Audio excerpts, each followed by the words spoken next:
Let's make a rum mimosa, also called a rumosa.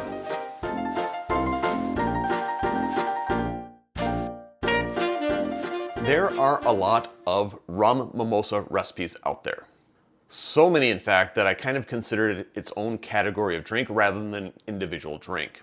When I find a drink like this, what I try to do is boil it down to the essential ingredients. What is the core of a rum mimosa?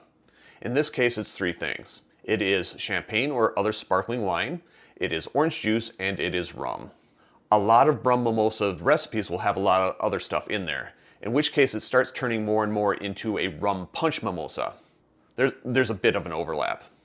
Note that I do have a recipe for a rum punch mimosa here on the channel. Link will be down below if you want to check it out. A note on the rum. As I said, there are a lot of recipes for rum mimosas out there. In fact, there are so many that you can probably use any rum that you'd like in your rum mimosa. I'll be using Appleton Estate Signature because that's what I currently have on hand. However, feel free to pick one that you like, and if you find one that works well in this, let me know in the comments down below.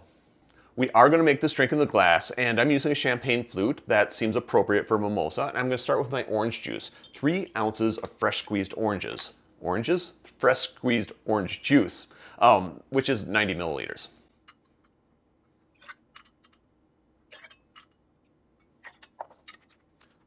Four ounces of your champagne or your sparkling wine. I'm using Prosecco from Trader Joe's. I'll be right with you. Now to see if I can open this without bubbling it everywhere. Okay, 4 ounces, 120 milliliters. I normally would not measure, but I'm going to in this case. They tend to foam up a lot in the jigger, which is why I don't. If you want, you can pour it straight into the flute itself and just leave some room at the top. You want room for at least another ounce of stuff. That took much longer than I would like. I suggest not measuring and just pouring in. When it comes to the rum, you can either add it before the champagne, or you can try to float it on top. We're going to put 1 ounce in, 30 milliliters. I'm going to try and float because why not? Why not? Obviously, if you're using a white rum, a float is not going to be as impressive. And clearly, that's not impressive either. Float may be optional. As for the garnish, you can garnish it with a half of an orange wedge or a twist of orange, which is what I'm going to do. Express, wipe, and drop. And there you have it, a rum mimosa. Drink with good spirits. I suggest stirring before you drink.